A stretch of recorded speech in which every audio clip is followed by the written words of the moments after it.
primeiro lugar, eu queria destacar a importância da criação desse núcleo da Asa Sul, embrionário ainda, mas muito importante. Nenhum partido, nenhum movimento consegue dialogar diretamente. Eu vou sentar porque o pessoal está sentando também, para ficar mais cara de conversa, né? E menos de discurso.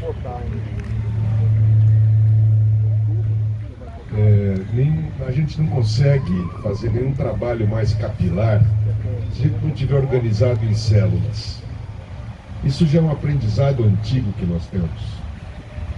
Os movimentos revolucionários, as igrejas, qualquer movimento amplo de conscientização sempre trabalhou com essa divisão de núcleo, ou de comitê, ou de agrupamentos menores. Por quê? Porque é onde você pode ser acolhido. O fenômeno neopentecostal no Brasil, por exemplo, se baseia fundamentalmente nisso, no acolhimento, em dar nome para as pessoas e ouvir as pessoas, em ter interesses na vida real, concreta de cada um. Porque você sabe, as pessoas não se mobilizam pelo socialismo, pela democracia. Elas se mobilizam por interesses bastante concretos da vida de cada dia, né? Então, essa atmosfera que se cria dentro de um pequeno grupo, ela é essencial para que o processo seja na profundidade, atinja a vida das pessoas e seja um fenômeno consistente e não passageiro apenas. O nosso partido nasce, vocês sabem, como expressão da luta social, da luta de classe, da luta econômica, da luta pela sobrevivência e pelos direitos. E tem a marca, a fecundidade do PT está muito ligado a isso, a ser expressão política da luta. De modo que, quando ele vai se tornando uma instituição maior, com suas regras naturais, eu não estou fazendo nenhum juízo moral, qualquer instituição, quando vai crescendo, eu quero perguntar para ninguém aqui, ela vai tendo no seu processo de desenvolvimento, em que ela se torna uma instituição, ela começa a ter uma cultura própria das instituições, que é necessária, mas extremamente arriscada e perigosa, porque ela tende a matar o carisma, ela tende a matar a mística. Isso em qualquer fenômeno do mundo, cultural, religioso, político, isso aconteceu. No nosso caso, nós nascemos com essa virtude que a gente chamava do pé dentro e o pé fora. Ocupar o espaço institucional foi uma decisão nossa, correta, para mudá-lo, para alterá-lo, mas o pé fora, não tirar o pé da luta, não perder a seiva da luta, a causa, a mística da luta, da mudança da vida concreta das pessoas. Na medida em que nós fomos ocupando esse espaço institucional, ele não é neutro, porque ele é feito pela elite, para a elite. E nós, dentro do espaço institucional, procuramos praticar uma espécie de contorcionismo, ou seja, fazer com que aquela máquina feita para servir a elite passasse a servir as maiorias. Por isso a nossa dificuldade nas prefeituras, no governo federal. Você fazer um BNDES, receber uma cooperativa de catadores e financiar através do Cataforte, foi um negócio dificílimo, porque não estava no gibi, não estava nas regras do banco fazer esse tipo de financiamento. A mesma coisa com o sem terra, enfim, tudo que é fora daquele paradigma, daquele parâmetro típico que a burguesia, que a elite desenhou. Foi graças a essa seiva, que eu chamo, essa energia que veio dos movimentos, que nós começamos fazendo, porque nós estamos às vésperas de uma nova eleição. E, como dizia meu querido amigo, finado prefeito Celso Daniel, erros, ele dizia pra gente aqui na prefeitura, erros, eu só admito erros novos. Repetir erros velhos não vale.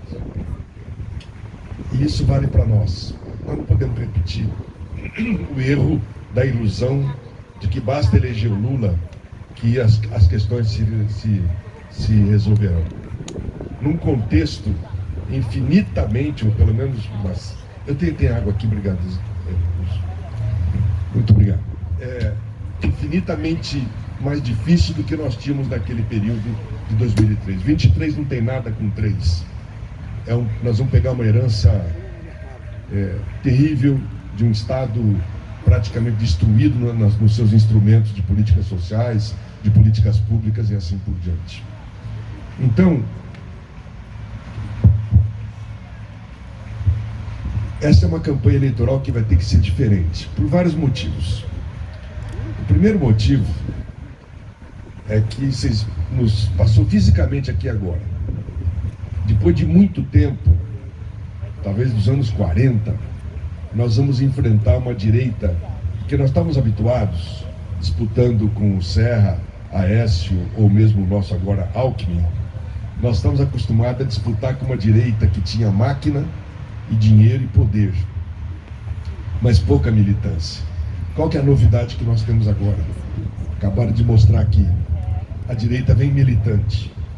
Há uma nova organização no país que faz com que nós tenhamos a compreensão de que o fenômeno Bolsonaro é mais do que um fenômeno meramente político ou ideológico.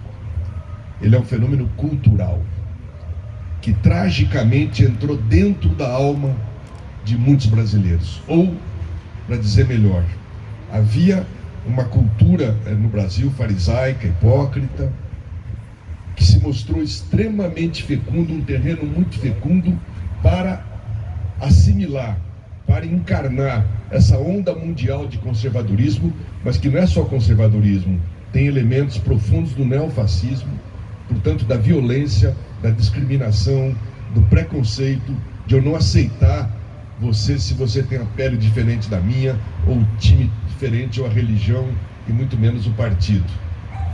É uma direita que está organizada, que está disciplinada e que está armada. Essa é uma novidade importante que nós vamos enfrentar e que explica, em parte, por que o Bolsonaro não caiu como nós achávamos que ele ia cair. No ano passado a gente achava que o nosso adversário principal, muitos de nós, eu inclusive, ia ser a terceira via. E não está sendo e acho que não será. Porque não há espaço para a terceira via, simplesmente porque o Bolsonaro velho não caiu e, pelo contrário, está nos ameaçando. As pesquisas, cada uma delas mostra que aquela ilusão de que a eleição ia ser um passeio, que ele é maluco, que não sei o quê, vamos esquecer. A batalha vai ser dura. Então essa é uma das razões. A segunda razão, para além dessa coisa cultural, é que ele não é ele representa um setor da elite brasileira, parte rachou com ele, mas uma parte consistente, mas a direita ficou, e com apoio militar opera um processo de sobrevivência impressionante. Quando nós estávamos no pique do movimento de impeachment e havia riscos reais, o que eles fizeram? Compraram o Centrão.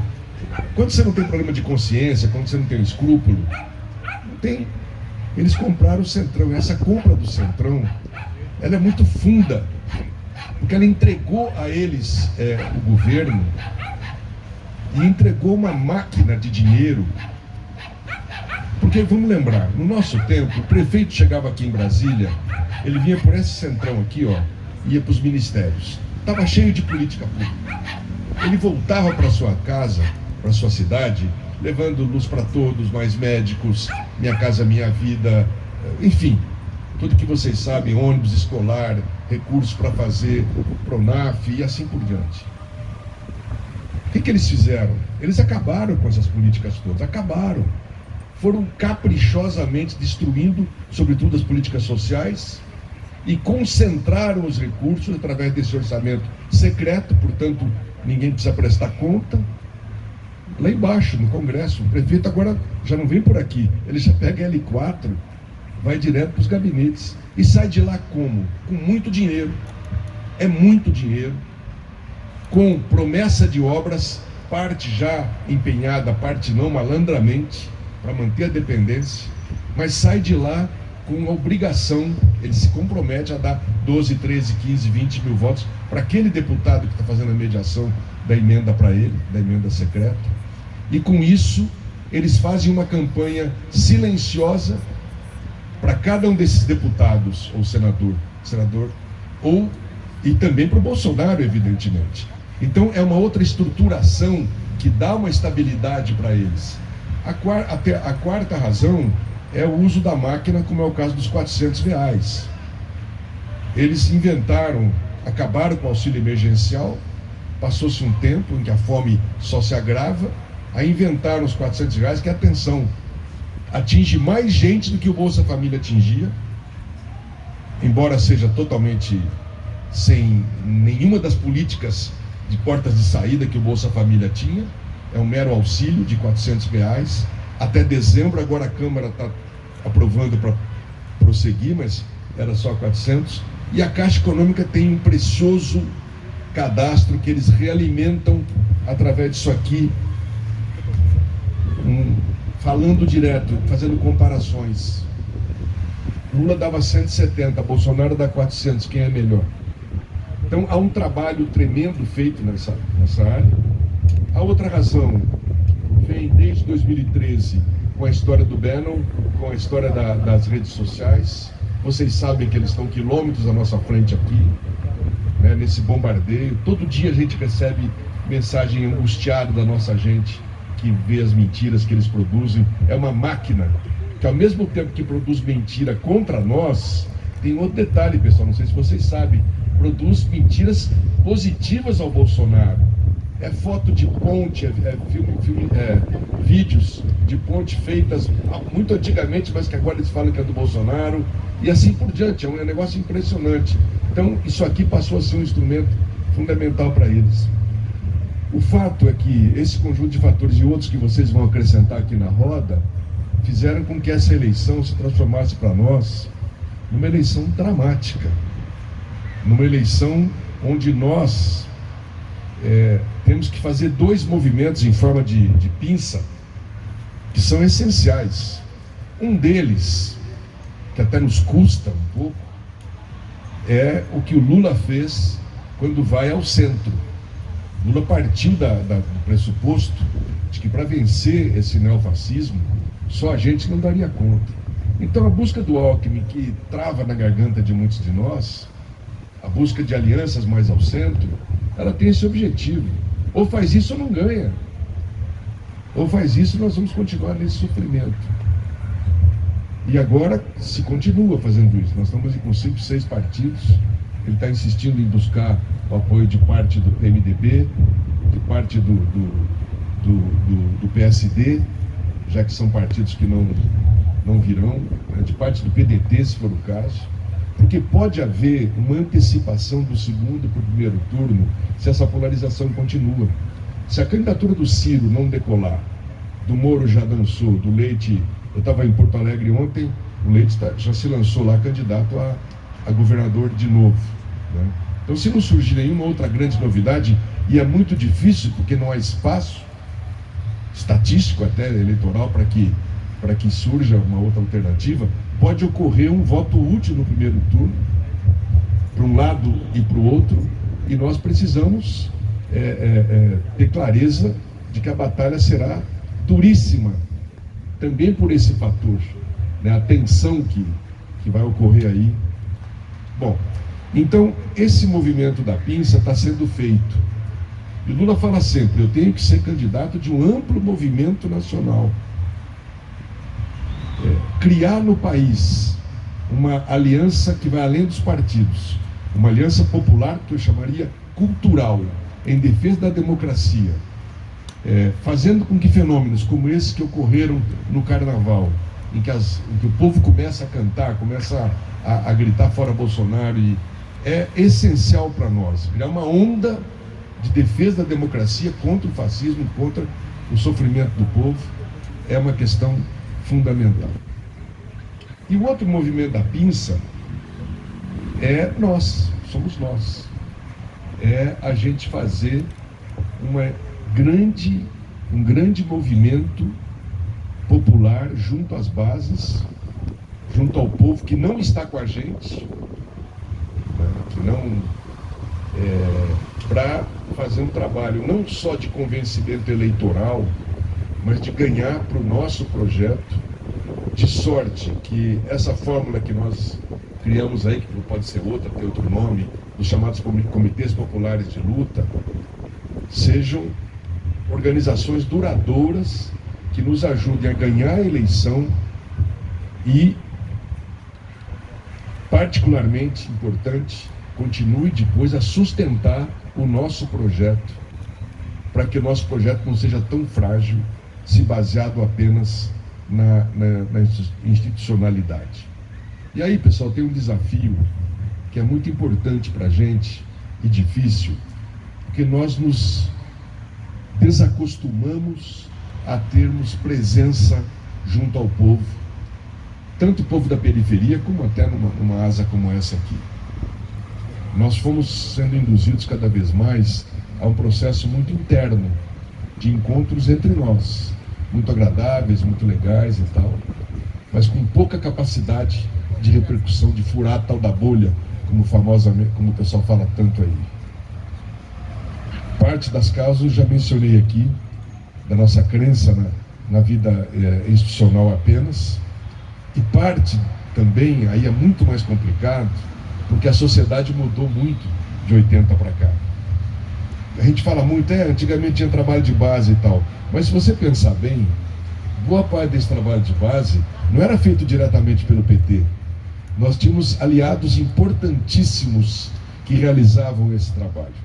A começar do movimento sindical, né, que dentro das fábricas, nas manifestações, enfim, na luta, era uma vanguarda fundamental para nós, mas também os movimentos sociais mais amplos, e aqui eu quero mencionar, por exemplo, as organizações de bairro, as lutas pelos direitos humanos, muitas ONGs que foram criadas no final da ditadura, que faziam formação, e um fenômeno, esse talvez massivamente o mais importante, que eram as comunidades de base e as pastorais sociais.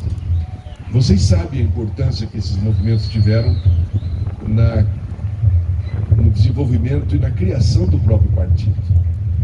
Foi tão importante que os americanos perceberam isso, talvez antes que nós.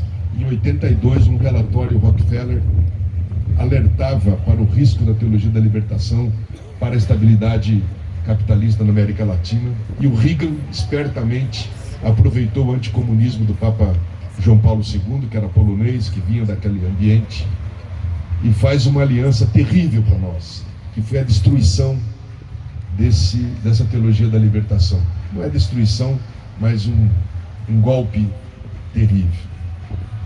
Você chegava em qualquer bairro, aqui em Águas Lindas, onde for, sempre tinha lá um padre, uma freira, um líder, e o pessoal falava, tem fulano de tal.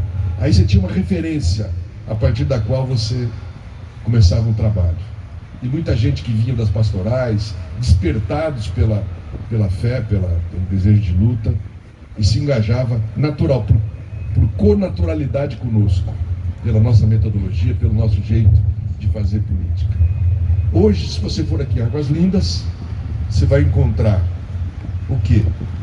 O tráfico, a milícia e também, por iniciativa norte-americana, as igrejas neopentecostais, que exatamente naquele momento começaram que se espalharam feito um rastilho de pólvora pelo Brasil todo, e com uma fórmula, atenção, muito fecunda, porque é a fórmula do acolhimento das pessoas. É onde o imigrante que chega no Jardim ABC ou na cidade ocidental, anônimo, sem ninguém, sem família, ele encontra ali exatamente aquilo que eu falava, essa organização celular que o acolhe, que lhe dá um nome, que lhe arruma um emprego, que lhe arruma uma cesta básica, tira o pai da cachaça, tira o filho da droga. Isso tem um valor para essa gente. Como é que nós vamos negar isso? E aí ficou mais difícil. Se você parar um ônibus que vem do Jardim ABC, nessas manhãs aqui, para ali no Jardim Botânico e pergunta para o povo, de que igreja você é? As estatísticas já nos mostraram, 70% são evangélicos. As pessoas que trabalham nas nossas casas, que nos seguem nos restaurantes, que são segurança, que são... Faz só a pergunta. Esse fenômeno faz com que se inverteu o clima na periferia. Se antes ele era propício para nós, hoje ele é inóspito, hoje ele é difícil. Se constitui um desafio enorme para a gente. Porque tudo que nós não podemos é abandonar essa gente, por razões éticas, por razões de coração. Porque nós fazemos política para quê, afinal? Eu estava em São Paulo há 4 dias atrás. Estava no hotel, desci para fazer um lanche. E eu estava, era um lanche meio gozado, uma janela assim, para os caras verem sanduíche. Bom, por sinal, e caro. Aí eu pedi meu sanduíche lá, 30 conto.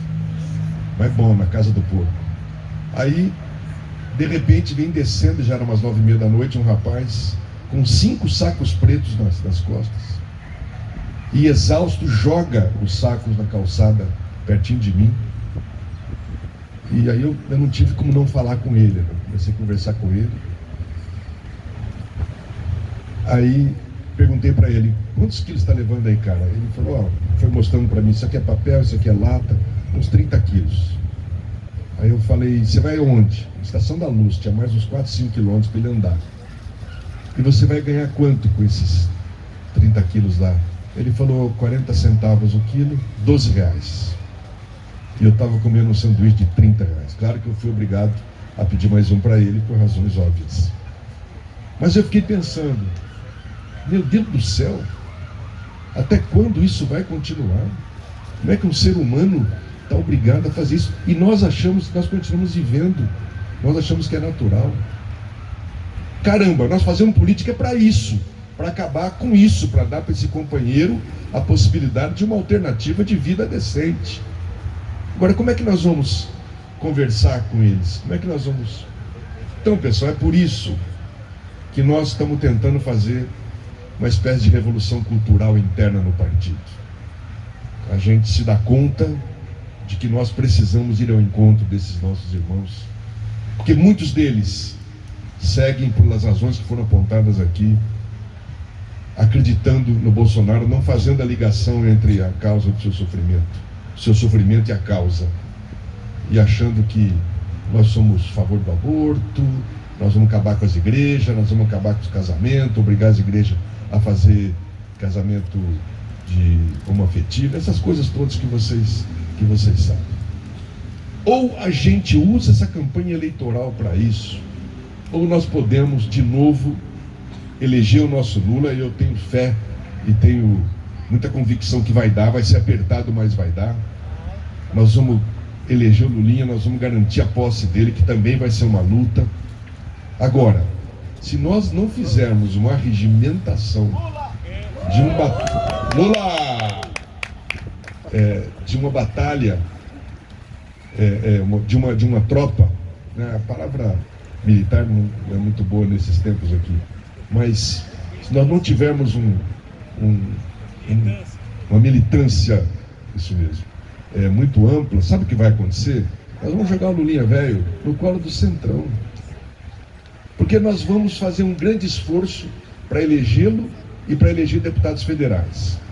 Eu estava conversando com o José Wilson agora. Aqui no DF nós vamos batalhar, mas se a gente fizer mais um, tá ótimo, na expectativa nossa. É difícil. Nós temos 55 parlamentares. Já tivemos 100 e poucos, depois 90, depois fomos caindo. O PSB vai eleger a sua bancada, o PSOL, todo mundo, a federação nossa vai eleger um certo grupo. Mas nós não vamos conseguir ter maioria no Congresso. Nós precisamos construir ao lado da governabilidade parlamentar a tal da governabilidade popular, que é o que nos faltou. E essa não se constrói sem organização de base. Ou a gente põe isso na cabeça, ou nós vamos nos ver daqui a pouco lamentando o Lula tendo que nomear de novo, isso tem um arrepio de falar até hoje, um Gedel Vieira Lima para a Caixa Econômica Federal. Por quê? Porque o PMDB chegou para nós naquele período e disse o seguinte, ó, tá aqui, senão não tem voto no Bolsa Família, não tem voto na política do pré-sal, não tem voto para nada. Então, pessoal, eu não quero fazer nenhum terrorismo, mas eu quero dizer o seguinte, nós precisamos, e eu quero cumprimentar, Wilson, o PT aqui pela iniciativa desse núcleo que estamos tentando criar aqui. Nós que somos aqui da Asa Sul, nós temos sim que nos organizarmos aqui, pensar o que é fazer a campanha nesse território inóspito para nós, que não é muito fácil, né? Mas nós precisamos pensar concretamente como é que nós vamos fazer. E também temos que pensar e começar a organizar brigadas que não sejam visitas eventuais nas periferias.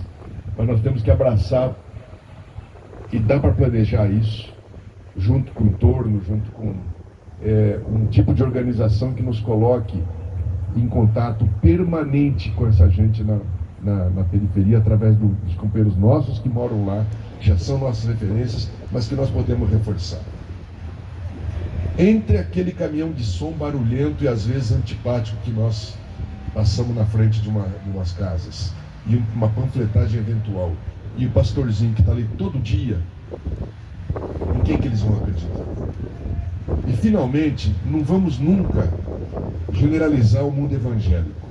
Hoje tem um fenômeno que nos ajuda. O crescimento exponencial dos neopentecostais não se dá tanto pela multiplicação dessas igrejas dirigidas pelos malandros que negociam com o Bolsonaro e que são ultra podres de ricos e ultrapoderosos nos meios de comunicação. Ele se dá pelo crescimento de pequenas seitas que são criadas. É aquela coisa que eu vejo sempre ali no Jardim ABC. O cara abre uma portinha, põe 5 cadeiras dessa aqui, branca, daqui a pouco 10, 15, vai aumentando. E ele não precisa ter formação teológica, nada, eles têm toda essa liberdade, não tem hierarquia. E com esses caras a gente pode conversar. Há pontos de identificação com eles. Dos 20 mil candidatos a vereador do PT em 2020, 2.250 eram evangélicos e muitos pastores. Então nós temos que... Sinto muito, a construção da hegemonia no Brasil vai passar pela nossa capacidade de dialogar, de ganhar, assim como fizemos com as comunidades de base lá atrás. Claro que é outra ideologia, outro pensamento, é muito mais difícil, mas é possível a partir de uma prática. Então, pessoal, eu queria terminar dizendo o seguinte: nós lançamos uma campanha pela criação dos comitês populares e acho que era importante que a nossa conversa aqui se desse bem concreta de como nós vamos conseguir organizar esses comitês e além disso, como que nós vamos criar esse movimento amplo, né? Aí temos que envolver a juventude na questão da cultura, na questão... hoje, né, o carnaval mostrou, qualquer manifestação, nós precisamos agora começar a fazer isso nos estádios de futebol, mesmo enfrentando dificuldade. Há um clima propenso. Quem fez campanha em 16, e em 18 e em 20, sabe do que nós estamos falando aqui. A gente não podia andar de vermelho, não podia... Agora mudou muito, há um clima, há uma aceitação, o clima é propício. Mas a gente tem que se jogar nesse trabalho, sabendo que é uma batalha que vai depender, só um lado da pinça não vai conseguir vencer e nem vai conseguir governar. Vocês sabem que dia 7, agora sábado próximo, às 10 da manhã, lá no Center Norte, vamos ter o lançamento da campanha presidencial. Demoramos muito. Essa construção dessas alianças custaram muito para a gente. O Lula se empenhou demais nisso. Agora já deu, agora nós vamos ter que ir para a rua, ele vai organizar isso. E eu tenho fé que nós vamos sim fazer uma belíssima campanha de mobilização e de preparação desse poder que vai permitir que a gente governe muito melhor do que nós já fizemos na vez passada, apesar das condições objetivas muito mais difíceis quando a gente ganhar o governo, porque o país está destruído, vocês sabem disso. Ferramentas essenciais de programas, de estruturas governamentais eles caprichosamente e cruelmente destruíram. Então nós vamos precisar muito, desse suporte popular para poder vencer as eleições. Então é isso. Viva o Partido dos Trabalhadores e das Trabalhadoras.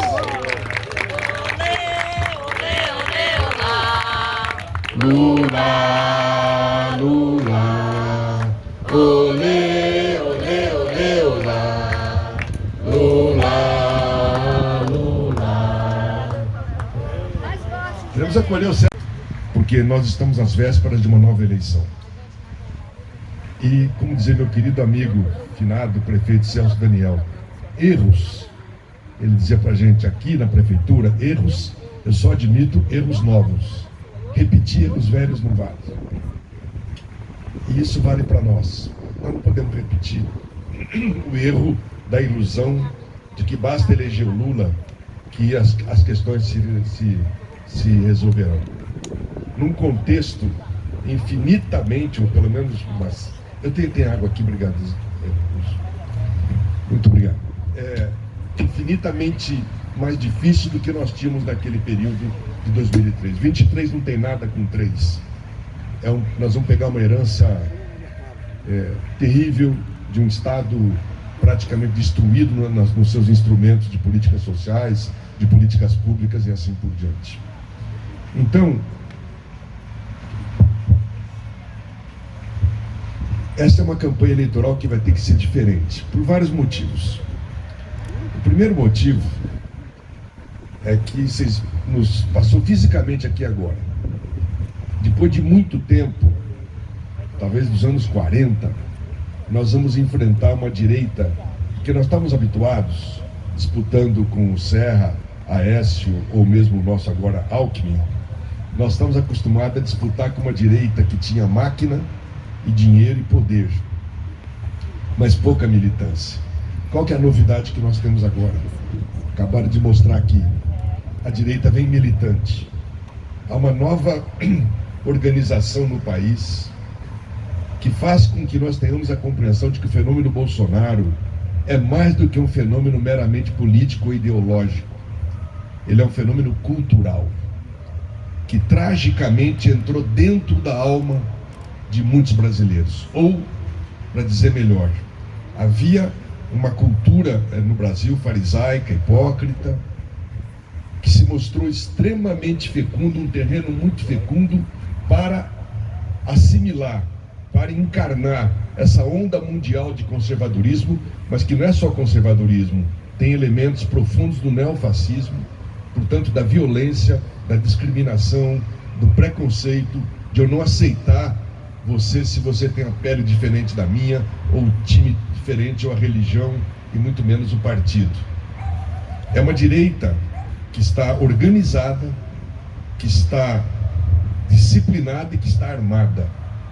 Essa é uma novidade importante que nós vamos enfrentar e que explica, em parte, por que o Bolsonaro não caiu como nós achávamos que ele ia cair. No ano passado a gente achava que o nosso adversário principal, muitos de nós, eu inclusive, ia ser a terceira via. E não está sendo e acho que não será. Porque não há espaço para a terceira via, simplesmente porque o Bolsonaro velho não caiu e, pelo contrário, está nos ameaçando. As pesquisas, cada uma delas mostra que aquela ilusão de que a eleição ia ser um passeio, que ele é maluco, que não sei o quê, vamos esquecer. A batalha vai ser dura. Então essa é uma das razões. A segunda razão, para além dessa coisa cultural, é que ele não é ele representa um setor da elite brasileira, parte rachou com ele, mas uma parte consistente, mas a direita ficou, e com apoio militar opera um processo de sobrevivência impressionante. Quando nós estávamos no pique do movimento de impeachment e havia riscos reais, o que eles fizeram? Compraram o Centrão. Quando você não tem problema de consciência, quando você não tem um escrúpulo, não tem. Eles compraram o Centrão. E essa compra do Centrão, ela é muito funda, porque ela entregou a eles o governo e entregou uma máquina de dinheiro.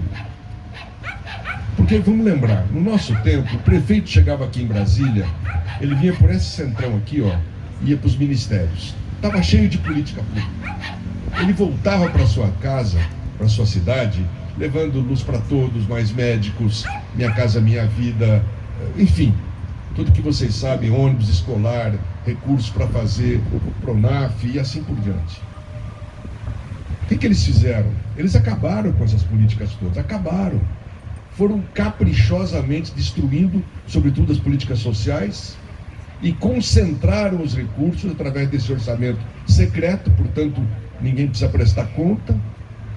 Lá embaixo, no Congresso, o prefeito agora já não vem por aqui, ele já pega L4, vai direto para os gabinetes e sai de lá como? Com muito dinheiro, é muito dinheiro, com promessa de obras, parte já empenhada, parte não, malandramente, para manter a dependência, mas sai de lá com a obrigação, ele se compromete a dar 12, 13, 15, 20 mil votos para aquele deputado que está fazendo a mediação da emenda para ele, da emenda secreta, e com isso eles fazem uma campanha silenciosa para cada um desses deputados, ou senador, e também para o Bolsonaro, evidentemente. Então é uma outra estruturação que dá uma estabilidade para eles. A quarta razão é o uso da máquina, como é o caso dos R$400. Eles inventaram, acabaram com o auxílio emergencial, passou-se um tempo em que a fome só se agrava, aí inventaram os R$400, que, atenção, atinge mais gente do que o Bolsa Família atingia, embora seja totalmente sem nenhuma das políticas de portas de saída que o Bolsa Família tinha. É um mero auxílio de R$400 até dezembro. Agora a Câmara está aprovando para prosseguir, mas era só 400. E a Caixa Econômica tem um precioso cadastro que eles realimentam através disso aqui, falando direto, fazendo comparações. Lula dava 170, Bolsonaro dá 400, quem é melhor? Então há um trabalho tremendo feito nessa área. A outra razão vem desde 2013 com a história do Bannon, com a história das redes sociais. Vocês sabem que eles estão quilômetros à nossa frente aqui, né, nesse bombardeio. Todo dia a gente recebe mensagem angustiada da nossa gente que vê as mentiras que eles produzem. É uma máquina que, ao mesmo tempo que produz mentira contra nós, tem outro detalhe, pessoal, não sei se vocês sabem, produz mentiras positivas ao Bolsonaro. É foto de ponte, vídeos de ponte feitas muito antigamente, mas que agora eles falam que é do Bolsonaro, e assim por diante. É um negócio impressionante. Então, isso aqui passou a ser um instrumento fundamental para eles.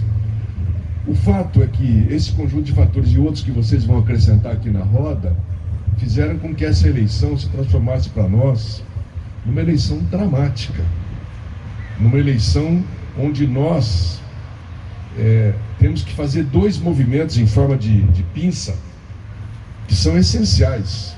Um deles, que até nos custa um pouco, é o que o Lula fez quando vai ao centro. Lula partiu do pressuposto de que para vencer esse neofascismo, só a gente não daria conta. Então a busca do Alckmin, que trava na garganta de muitos de nós, a busca de alianças mais ao centro, ela tem esse objetivo. Ou faz isso ou não ganha. Ou faz isso, nós vamos continuar nesse sofrimento. E agora se continua fazendo isso. Nós estamos com 5, 6 partidos. Ele está insistindo em buscar o apoio de parte do PMDB, de parte do PSD, já que são partidos que não virão, né, de parte do PDT, se for o caso. Porque pode haver uma antecipação do segundo para o primeiro turno se essa polarização continua. Se a candidatura do Ciro não decolar, do Moro já dançou, do Leite, eu estava em Porto Alegre ontem, o Leite já se lançou lá candidato a governador de novo, né? Então, se não surgir nenhuma outra grande novidade, e é muito difícil porque não há espaço estatístico até eleitoral para que surja uma outra alternativa, pode ocorrer um voto útil no primeiro turno, para um lado e para o outro, e nós precisamos ter clareza de que a batalha será duríssima também por esse fator, né, a tensão que vai ocorrer aí. Bom, então esse movimento da pinça está sendo feito. E o Lula fala sempre, eu tenho que ser candidato de um amplo movimento nacional.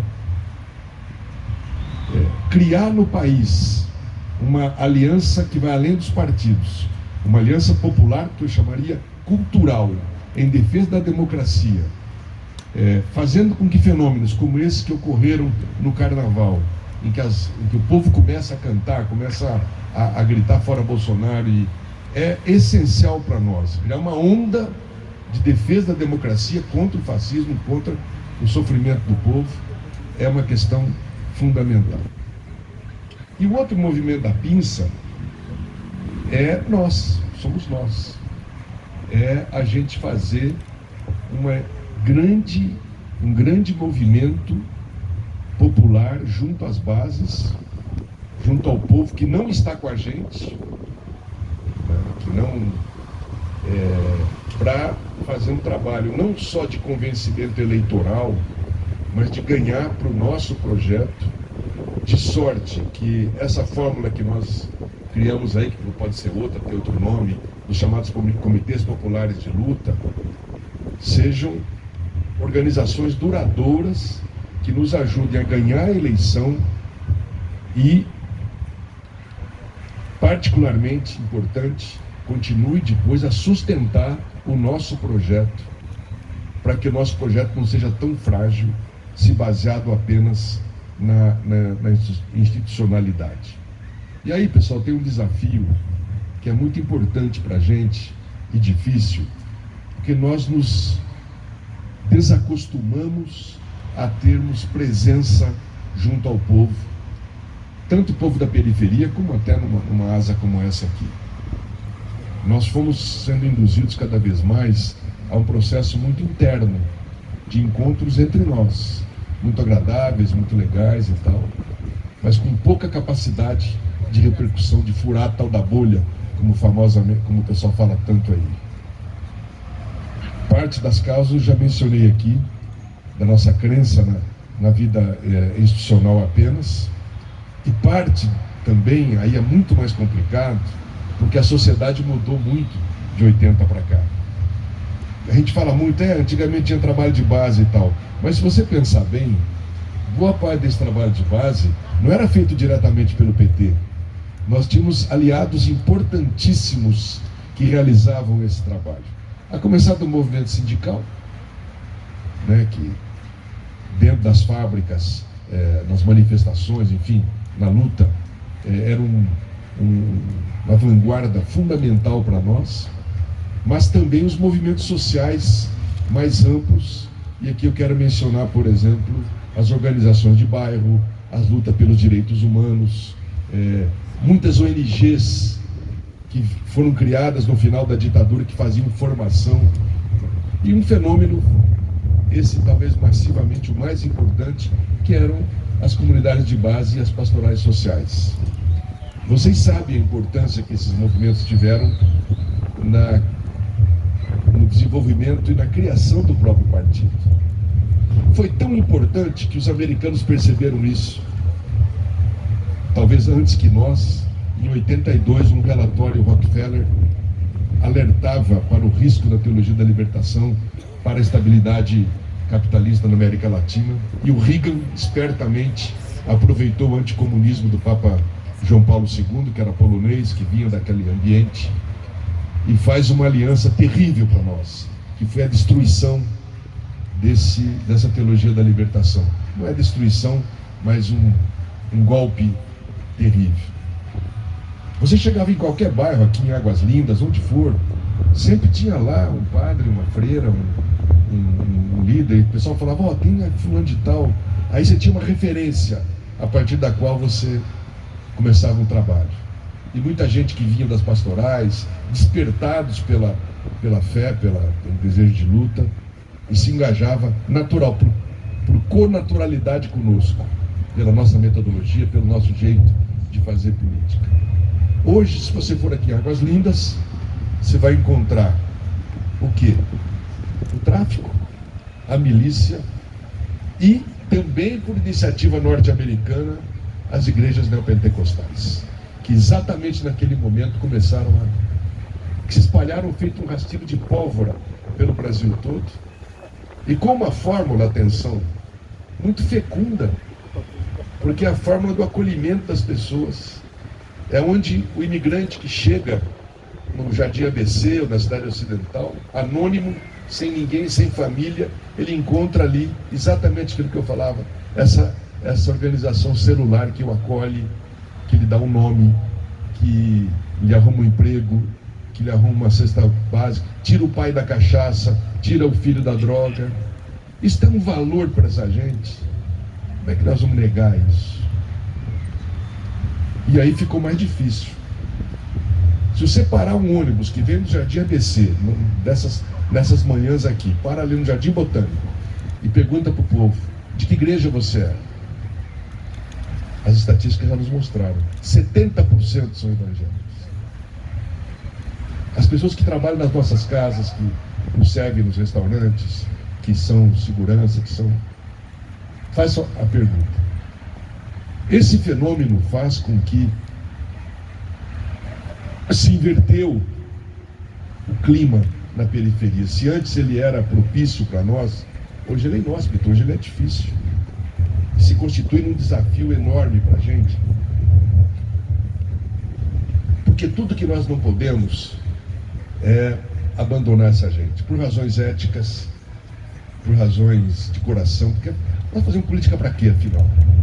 Eu estava em São Paulo há 4 dias atrás. Estava no hotel, desci para fazer um lanche. E era um lanche meio gozado, uma janela assim, dos caras dando sanduíche. Bom, por sinal, e caro.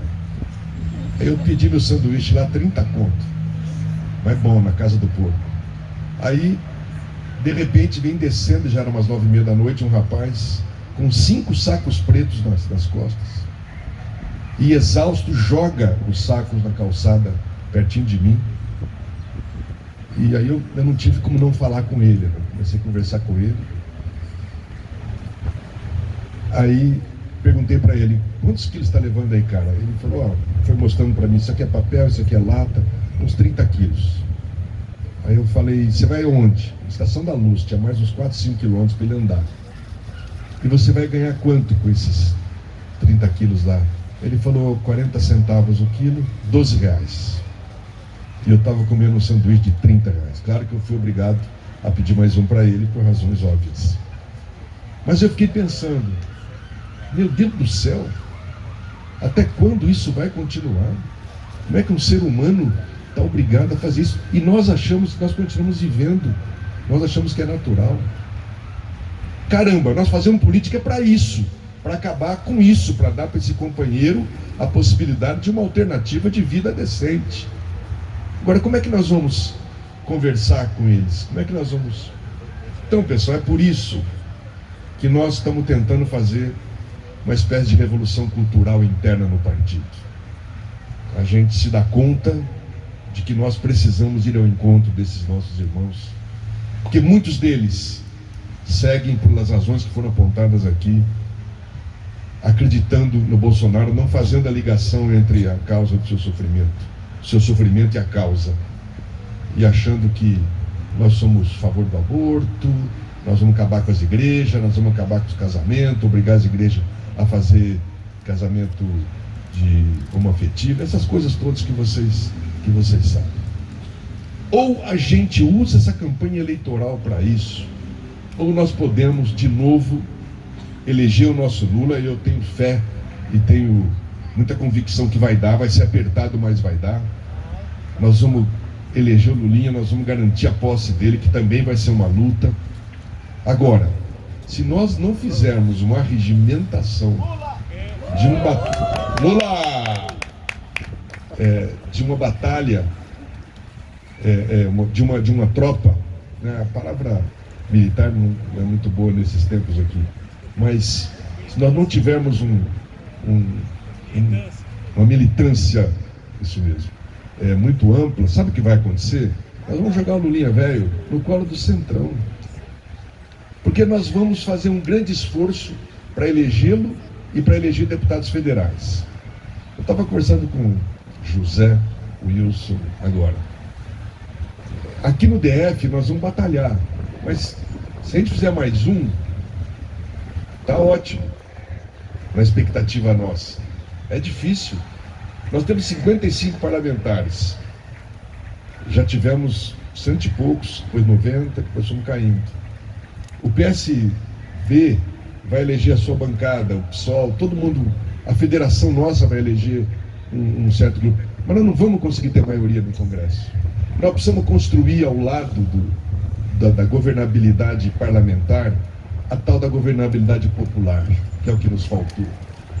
E essa não se constrói sem organização de base. Ou a gente põe isso na cabeça, ou nós vamos nos ver daqui a pouco lamentando o Lula tendo que nomear de novo, isso tem um arrepio de falar até hoje, um Gedel Vieira Lima para a Caixa Econômica Federal. Por quê?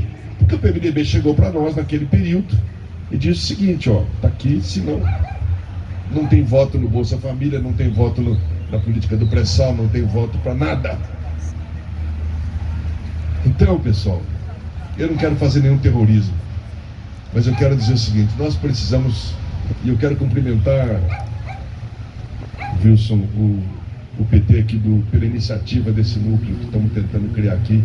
Nós que somos aqui da Asa Sul, nós temos sim que nos organizarmos aqui, pensar o que é fazer a campanha nesse território inóspito para nós, que não é muito fácil, né?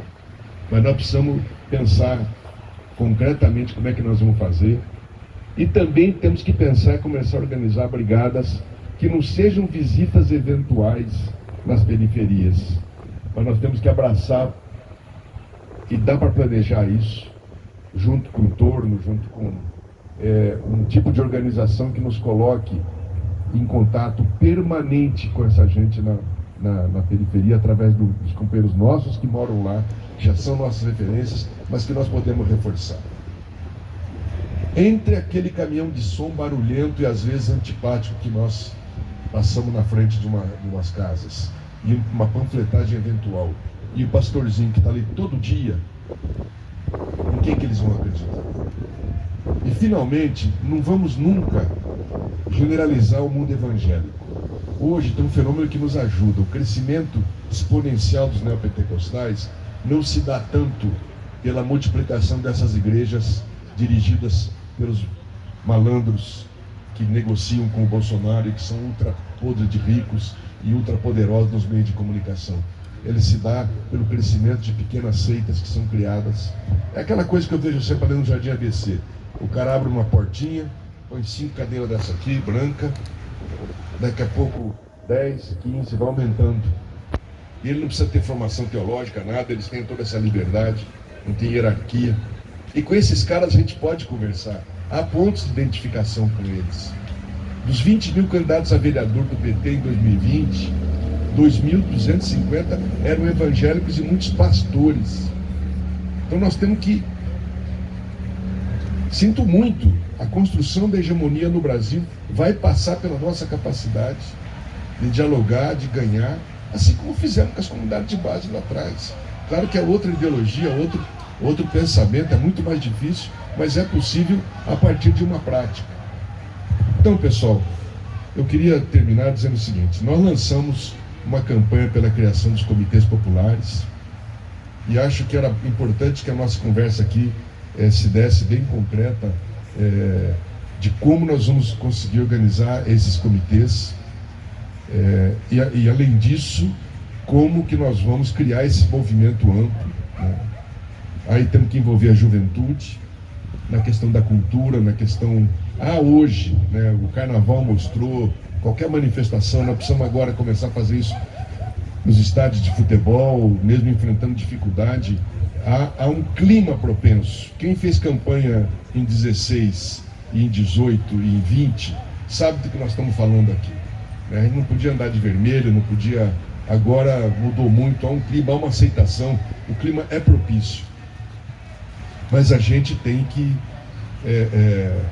se jogar nesse trabalho, sabendo que é uma batalha que vai depender, só um lado da pinça não vai conseguir vencer e nem vai conseguir governar. Vocês sabem que dia 7, agora sábado próximo, às 10 da manhã, lá no Center Norte, vamos ter o lançamento da campanha presidencial. Demoramos muito. Essa construção dessas alianças custaram muito para a gente. Lula se empenhou demais nisso. Agora já deu, agora nós vamos ter que ir para a rua, ele vai organizar isso. E eu tenho fé que nós vamos sim fazer uma belíssima campanha de mobilização e de preparação desse poder que vai permitir que a gente governe muito melhor do que nós já fizemos na vez passada, apesar das condições objetivas muito mais difíceis quando a gente ganhar o governo, porque o país está destruído, vocês sabem disso. Ferramentas essenciais de programas, de estruturas governamentais, eles caprichosamente e cruelmente destruíram. Então nós vamos precisar muito desse suporte popular para poder vencer as eleições. Então é isso. Viva o Partido dos Trabalhadores e das Trabalhadoras.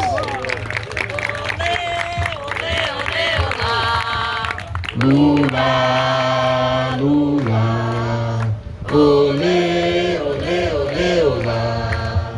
Lula, Lula. Queremos acolher o